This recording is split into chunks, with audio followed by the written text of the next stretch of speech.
Embeera ekyali ya bunkenge mu kibuga Kampala, embeera ekyali ya bunkenge oluvannyuma lwa bomu okubwatuka mu kibuga Kampala, era nga bwe ugambye nti security ekyali tight, security eri tight mu buli ango yonna mu kibuga Kampala, bageza kulaba nti embeera bagiza mu nteeko. Wabula wendi okuwa updates ezigenda mu maaso gwe kyolina okukola olina okumanya nti weekumira ku Mukutu the Buzz UG. Essaawa zino ekiriwo ekitongole ky'ebyobulamu kivuddeyo ne kitukakasa ku bantu abasurvivinze oba abavuddewo n'ebiwundu oluvannyuma lw'okubwatuka okutuuseewo mu kibuga Kampala, era ekitongole ky'ebyobulamu kigamba nti abantu abasurvivinze abavuddewo n'ebiwundu bali abantu 24 era essaawa zino bali ku ddwaliro e Mulago. Wabula batugambye nti ku bantu 24 abawonye okufa kuno, abantu 4 bali mu critical condition.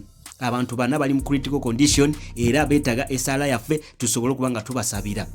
Wabula era ekirala kye batugambye bagamba nti abantu kikakasiddwa nti abantu 7 be bafiiridde mu kubwatuka kuno, abantu 7 be bafiiridde mu kubwatuka kuno. Embeera sofa bwetyo bwe kyali mu kibuga Kampala tenaba kubanga etereera, era waliwo owa police afeintinze nga bagambye nti security eri tight, ono abadde cooperation mu kibuga okulaba nti embeera etereera, naye afeintinze n'agwa wansi nga tewali kye bamukoze, era essaawa zino tekinaba kutegerekeka lwaki akolapsinze n'agwa wansi ku ground. Embeera yo bwetyo wekyali mu kibuga Kampala ekyali ya bunkenge, panic y'amaanyi, abantu beebuuza ki ekigenda mu maaso.